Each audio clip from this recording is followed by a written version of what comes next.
वालेकुम सलाम जी, वरहमतुल्लाहि आपकी आवाज आ रही वबरकातुहू। है। कैसे हैं सब लोग? जी अल्हम्दुलिल्लाह। अल्हम्दुलिल्लाह। जी अल्हम्दुलिल्लाह ठीक है। बहुत अच्छा, बहुत लेट हो गया आज। कोई बात नहीं। बस अच्छा। क्लास होनी चाहिए और कोई बात नहीं। जी जी जी जी। वो असल में थोड़ी सी दुआओं की दरख्वास्त है आप तमाम लोगों से। वो असल में वाइफ का ऐसी थोड़ा सा चल रहा है, विलादत का वक्त चल रहा है। तो इसलिए आप लोगों से दुआ की दरख्वास्त है, अल्लाह ताला आसानी के मामला फरमा।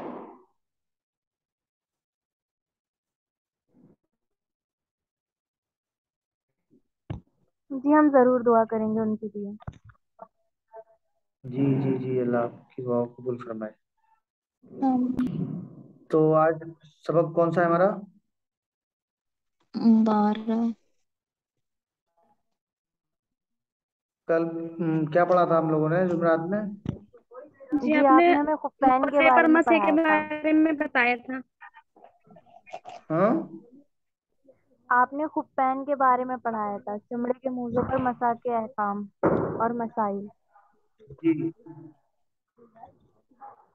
और अम्बियाओं की नींद के बारे में बताया था, और औरतों को नबूवत क्यों नहीं मिलती है इस बारे में बताया था।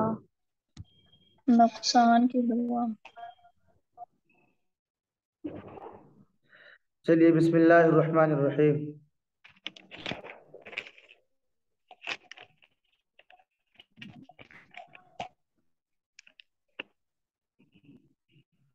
असल में जो आज का सबक जो है वो आज का सबक है कुछ हम्म, मसाइल, अहम मसाइल हैं, बहुत अहम मसाइल। समझे? तो कुरान के बारे में बताया है, कुल इन इज्तमअतिल इंसु वल जिन्न अला अन यअतू बिमिस्लि हाज़िल कुरआन ला यअतूना बिमिस्लिही वलौ काना बअज़ुहुम लिबअज़िन ज़हीरा। ये कुरान करीम की एक आयत है बनी इसराइल की, सूरह बनी इसराइल, आयत नंबर 88। फरमाया कि "ए नबी, आप फरमा दें कि अगर तमाम इंसान और जिन्नात इस जैसा कुरान लाने पर जमा हो जाएं तो भी इस जैसा कुरान नहीं ला सकते, चाहे वो उसके लिए एक दूसरे के मददगार बन जाए। जो कुरान करीम हम लोगों के पास है, जिस कुरान करीम की हम तिलावत करते हैं, जिस कुरान करीम को हम पढ़ते हैं और जिस कुरान करीम पर हमारा एतक़ाद और यकीन है, तो इस कुरान के बारे में फरमाया, क्योंकि बहुत सारे कुफ़ार और मुशरिकीन और आज भी बहुत सारे लोग ऐसे हैं जो नाउज़ुबिल्लाह कुरान करीम का इनकार करने वाले हैं और कहते हैं कि ये कुरान वो कुरान नहीं है जो आसमानी कुरान है, बल्कि ये तो एक किसी इंसान का लिखा हुआ कुरान है। इस तरह के बहुत सारे अकायद लोगों को, मतलब इस तरह के अकायद लोगों के मिलते हैं। तो इसी की तरदीद फरमाकर अल्लाह तबारक व तआला ने, और इसी के चैलेंज में कुरान करीम के अंदर अल्लाह ने इरशाद फरमाया है कि अगर तमाम के तमाम इंसान और जिन्नात इस जैसा कुरान लाने पर जमा हो जाएं, अगर ये समझते हैं कि ये कुरान इंसान कुरान है, तो चाहे इंसान जितनी भी दुनिया में है तमाम के तमाम इकट्ठे हो जाएं और जिन्नात तमाम के तमाम इकट्ठे हो जाएं और इस जैसा कुरान लाने पर जमा हो जाएं, यानी सब एक एक दूसरे के मददगार बन जाएं, एक दूसरे की हेल्प करने वाले बन जाएं, फिर भी ऐसा कुरान नहीं ला सकते। तो मालूम हुआ ये कुरान जो है वो अल्लाह का कुरान है, अल्लाह की किताब है, जो हजरत जिब्राईल अलैहिस्सलाम के जरिए हजरत मोहम्मद सल्लल्लाहु अलैहि वसल्लम पर उतरी है, नाजिल फरमाई। और आगे हदीस शरीफ के अंदर फरमाया कि जैसे अब इंसान है, आज हम आज हम लोग जो भी हमारे मसाइल हैं, जो भी हमारे हालात हैं, आज हम अपने हालात से, अपने मसाइलों से बहुत अच्छी तरह से वाकिफ हैं। हर एक आदमी, हर एक इंसान, मर्द या औरत, हर एक मसाइलों में घिरा हुआ है। कारोबारी मसाइल में, परेशानियों के मसाइल में, बीमारियों के मसाइल में, तमाम के तमाम मसाइलों से आदमी, इंसान और आज जो दो चार है। वो क्यों है? क्योंकि अल्लाह तबारक व तआला के साथ हमारा मामला सही नहीं है। क्योंकि अगर अल्लाह तबारक व तआला के साथ हमारा मामला सही होगा तो अल्लाह तबारक व तआला अपने फैसले भी सही फरमाएंगे। क्योंकि इंसान के जो आमाल होते हैं तो वो उसके फैसले करने वाले होते हैं। जैसे हमारे अमाल वैसे हमारे फैसले।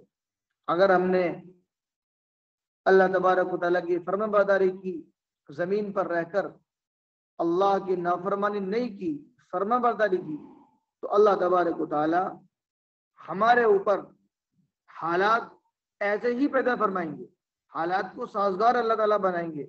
और अगर हमने अल्लाह तबारक व तआला की नाफरमानी की, अल्लाह के सामने सरकशी की, तो फिर क्या है?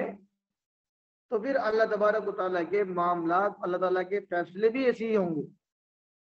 क्योंकि एक मर्तबा हज़रत मोहम्मद सल्लल्लाहु अलैहि वसल्लम जब मेराज पर तशरीफ ले जा रहे थे तो आपने बहुत सारी चीजें ऐसी देखी जो आसमान से जमीन के ऊपर को उतर रही, और बहुत सारी चीजें ऐसी देखी जो जमीन से ऊपर की तरफ को जाती हैं। हज़रत जिब्राईल अलैहिस्सलाम से आपने मालूम किया, दरियाफ्त किया कि जिब्राईल ये चीजें क्या हैं जो जमीन से ऊपर जा रही हैं और ऊपर से नीचे आ रही हैं? तो फरमाया कि या रसूल अल्लाह, ये लोगों के अमाल हैं जो नीचे से ऊपर को जा रहे हैं, और जो ऊपर से नीचे को आ रहे हैं ये लोगों के फैसले हैं। अब अल्लाह तबारक व तआला हमारे आमाल के बदले मुनासिब फैसले या ये कि गैर मुनासिब फैसले जो फरमाते हैं वो अल्लाह तबारक व तआला की मंशा के मुताबिक होता है। जैसे चाहते हैं वैसे करते हैं, चाहे वो जालिम बादशाह की शक्ल में क्यों ना हो, जाबिर बादशाह की शक्ल में क्यों ना हो। और देखें, हदीस शरीफ भी इसी बात की हमें तालीम देती है।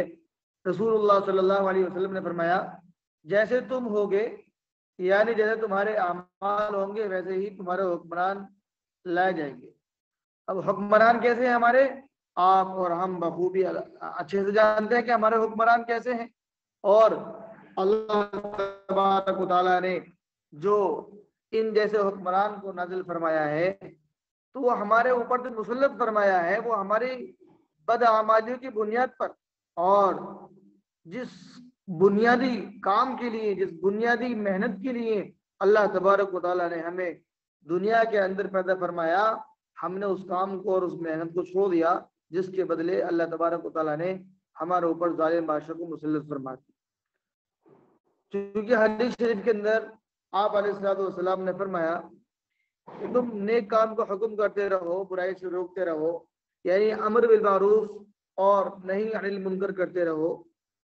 मुबादा वो वक्त ना आ जाए कि तुम अल्लाह से दुआ मांगो और तुम्हारी दुआएं कबूल ना की जावे, तुम दुश्मन के मुकाबले में अल्लाह से मदद चाहो, तुम्हारी मदद न की जाए, और तुम्हारे ऊपर एक ऐसा बादशाह मुसल्लत न कर दिया जाए जो कि तुम्हारे बड़ों की इज्जत नहीं करेगा और तुम्हारे छोटों पर रहम नहीं करेगा। आज देखो ऐसा है। और अब से पहले की तारीख उठा कर देख लें, लोगों ने जब अल्लाह की नाफरमानी की तो अल्लाह ने फिरौन की शक्ल में, अल्लाह ने फिरौन की शक्ल में, नमरूद की शक्ल में अल्लाह ने क्या किया? अल्लाह तबारक व तआला ने बादशाहों को मुसल्लत किया, जालिम बादशाहों को, जो कि बड़ों की इज्जत नहीं करते, बच्चों पर रहम नहीं करते, इस तरह। तो इसलिए अगर हम चाहते हैं कि हमारे मामला जो हैं वो साजगार हों, हालात साजगार बन जाएं, तो अपने आमाल को वैसे ही बनाना पड़ेगा जैसा कि अल्लाह तबारक व तआला चाहते हैं। आगे आसमानी किताबें, जितनी भी आसमानी किताबें हैं, इन तमाम का अकीदा ये होना चाहिए कि जितनी भी किताबें हैं तमाम की तमाम हक और सच्ची हैं। तौरात, इंजील, जबूर और उससे पहले जितने भी सहीफे गुजरे हैं, सहीफे आए हैं, तमाम के तमाम हक और सच्चे थे। बताइए। अब तुमको समझ में आया, तुम समझ लेना, लेकिन ठीक ना, कब से लेके ऐसे ही बैठे हुए। ये आवाज माइक खुल गया तो फरमाया माइक म्यूट कर ले।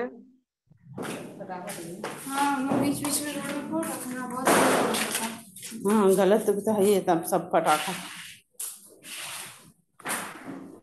नाहिद परवीन, नहीं, आप अपना माइक ऑफ करें प्लीज। किसी का माइक ऑन हो रहा है, ऑफ कर ले उसको। तो आसमानी जितनी भी किताबें हैं, जिस जिस भी जमाने में जिस नबी पर जो भी किताब नाजिल हुई है वो हक और सच है। लेकिन कुरान करीम जब नाजिल हुआ तो कुरान करीम ने आकर तमाम किताबों के अहकाम को मंसूख कर दिया। तमाम किताबें मंसूख हो चुकी। अब कुरान क़यामत तक के लिए अल्लाह तबारक व तआला ने मुकर्रर फरमा दिया,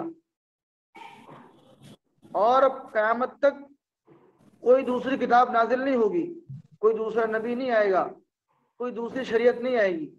अब तो कुरान करीम ही क़यामत तक रहेगा और उसी के ऊपर, यानी उसी के अहकाम के ऊपर, अहकाम के मुताबिक हम तमाम को चलना होगा। हमारे ऊपर कुरान करीम की इत्तिबा वाजिब है, और नजात का जो दारो मदार है वो सिर्फ इस वक्त कुरान करीम ही है। कुरान करीम सूरह फातिहा से लेकर मिनल जिन्नति वन नास तक, इसका एक एक हर्फ, एक एक लफ्ज, एक एक जबर जेर पेश वो हक है और सच है। हमारा जर्रे के बराबर भी अकीदा ऐसा रखना कि नाउजुबिल्लाह कुरान करीम के अंदर कोई लफ्ज ज्यादा है या ये कि कोई लफ्ज कम है, तो अगर जर्रे के बराबर भी हमारा इस तरह का अकीदा होता है कुरान करीम को लेकर, या ये कि कुरान करीम नाउजुबिल्लाह बदला हुआ है, जैसे कि और किताबें बदल दी गई थी, जैसे कि और किताबें बदल दी गई थी, नाउजुबिल्लाह हमारा अगर कुरान करीम के बारे में अकीदा है कि नाउजुबिल्लाह कुरान करीम को ही बदल दिया गया है, इसका कोई एक हर्फ बदल दिया गया, कोई एक सूरत बदल दी गई, अगर जर्रे के बराबर भी अगर हमारा अकीदा है कि नाउजुबिल्लाह इसका एक एक अगर एक हर्फ के बराबर भी हमारा अकीदा अगर है कि इसका एक हर्फ भी बदल गया, तो नाउजुबिल्लाह ऐसा अकीदा रखना हमारा कुफ्र है। इसलिए हमें अकीदा रखना है कि सूरह अल फातिहा से लेकर मिनल जिन्नति वन नास तक का एक हर्फ, एक एक लफ्ज, एक एक जबर जेर पेश हक और सच है। उसके आगे जो मसाइल हैं वो बहुत ज़रूरी मसाइल हैं और पेचीदा मसाइल हैं। वो जो मसाइल हैं वो कुछ आप लोगों के मसाइल हैं जो खुसूसी मसाइल होते हैं, इसलिए ये तमाम मसाइल आपको बहुत आसानी के साथ जो पूरा सबक है, ये 2 सबक तक आएगा, ये जो मसाइल हैं आप लोगों के, तो इन मसाइलों को आप जो हैं, क्योंकि इसके अंदर आ, लिखा है कि कोई मुअल्लिमा इनको पढ़ाएं। अब मुअल्लिमा तो फिलहाल है नहीं, लेकिन आप लोग इसको बराए करम इसमें थोड़ा थोड़ा हम पूछ सकते हैं कभी भी, तो आप लोग इसको बहिश्ती जेवर अगर किसी के पास हो, बहिश्ती जेवर या फिर तालीमुल इस्लाम, ये 2 किताबें बड़ी मोतबर किताबें हैं, आप लोग इनमें से इन मसाइलों को देख सकते हैं। तो सारे मसाइल हैं जो आप लोगों के मसाइल होते हैं, खुसूसी मसाइल, आज शायद समझ रहे होंगे आप लोग सब, तो वो मसाइल सारे के सारे वही मसाइल हैं आखिर तक। इसके अंदर आगे जो जहाँ तक मुझे पढ़ाना था मैंने पढ़ा दिया। अब उसके आगे आप लोग जो है, जो मसाइल है ये एक ही दिन के मसाइल हैं, तो आप लोग बहिश्ती जेवर में इसको देख लें। तो बहिश्ती जेवर में जो चीज़ समझ में ना आए वो फॉलो कर सकते हैं, पूछ सकते हैं। बाकी लास्ट में जो है अजान के बाद की दुआ है। अजान के बाद की दुआ के बारे में आता है कि जो बंदा या बंदी अजान के बाद की दुआ पढ़ेगा तो हजरत मोहम्मद सल्लल्लाहु अलैहि वसल्लम को वसीला और फजीलत अता फरमा उन्हें इसकी बड़ी फजीलत है, यानी आप अलैहिस्सलाम उस बंदे की सिफारिश करेंगे। दुआ क्या है? अल्लाहुम्मा रब्ब हादिहि दाअवति ताम्मा वस्सलातिल काइमा आति मुहम्मदनिल वसीलता वल फजीला वबअसहु मकामम महमूदा अल्लज़ी वअदता। ये दुआ है। इन्नका ला तुखलिफुल मिआद जो किताबों में लिखी हुई है, तो ये जो लफ्ज है इन्नका ला तुखलिफुल मिआद वर्जुकना शफाअतहु यौमल क़ियामा, ये जो लफ्ज हैं तो ये लफ्ज किसी सही हदीस से साबित नहीं है, लिहाजा इनका पढ़ना भी दुरुस्त नहीं है। यानी कि वर्जुकना शफाअतहु यौमल क़ियामा, ये अगर आप लोग किताब में देखेंगे तो किताब में मिलेगी दुआ, ये सारी पूरी लिखी हुई। असल दुआ क्या है? सही दुआ जो सही बुखारी से साबित है वो यही है, अल्लाहुम्मा रब्ब हादिहि दाअवति ताम्मा वस्सलातिल काइमा आति मुहम्मदनिल वसीलता वल फजीला वबअसहु मकामम महमूदनिल्लज़ी वअदता। बस ये दुआ है। क्या है? और इन्नका ला तुखलिफुल मिआद, यानी इन्नका ला तुखलिफुल मिआद पढ़ सकते हैं, लेकिन वर्जुकना शफाअतहु यौमल क़ियामा ये अल्फाज जो हैं इस मौके पर अपनी तरफ से जायद ना किए जावें, क्योंकि ये सही हदीस से साबित नहीं है, लिहाजा इनका पढ़ना भी दुरुस्त नहीं है। तो आज का हमारा सबक मुकम्मल हो गया। तो जो बताया है, यानी कि जो मसाइल रह गए थे आज, तो वो मसाइल किसी मसलहत की बुनियाद पर छोड़ दिए गए हैं। तो इन मसाइल को आप लोग जो हैं मतलब बहिश्ती ज़ेवर में, मुदल्लल और मुहक्कक तौर पर इंशाअल्लाह आपको मिल जाएंगे। बड़ी आसान जबान है। मौलाना अशरफ अली थानवी रहमतुल्लाह अलैह को जो लिखा है बहिश्ती ज़ेवर, उसमें आप लोग उसको देख सकते हैं। ठीक है। मुफ्ती जी, क्या आप मुझे उन मसाइल के नाम बता सकते हैं? क्या पता वो मेरे इल्म में हो, जिससे मैं यही इसी क्लास में सबको बता के उनके लिए आसानी फरमा दूँ। मतलब आप मुझे उन बस मसाइल के नाम बता। वो हैज के मुतालिक मसाइल हैं। असल में क्या है, दुआ अगर बताएं इजाजत जी। है तो क्या मैं बता सकती हूँ?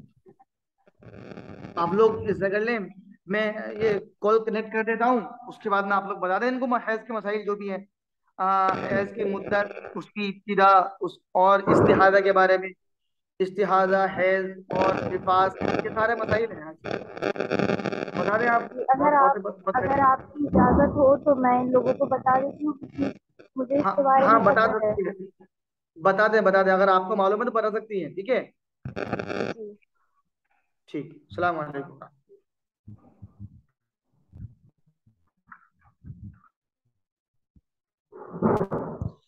हेलो। जी हाँ बहन, आप करिए मुफ्ती। तो तो ये जो उन्होंने मुफ्ती जी ने जो मसला जो उन्होंने छोड़ा है, वो हैज और इस्तिहासे के बारे में है, जो कि बराए तौर पर उनके लिए भी नहीं था बताना, तो मुझे पता था तो मैंने बताने के बारे में सोच लिया। तो हैज जो होता है वो हर महीने जो मतलब ब्लड आता है उसको कहते हैं, बशर्ते कि वो बीमारी या हमल की वजह से ना हो। जैसे जिसकी हैज की मिकदार कम से कम 3 दिन होती है और 3 रात होती है, और ज्यादा से ज्यादा 10 दिन और 10 रातें। अगर 10 दिन से ज्यादा आता है तो वो इस्तिहाजा कहलाएगा। और जो इस्तिहाजा होता है वो किसी बीमारी की वजह से या हमल की वजह से वो ब्लड आता है, ठीक है। और इसकी कोई मिकदार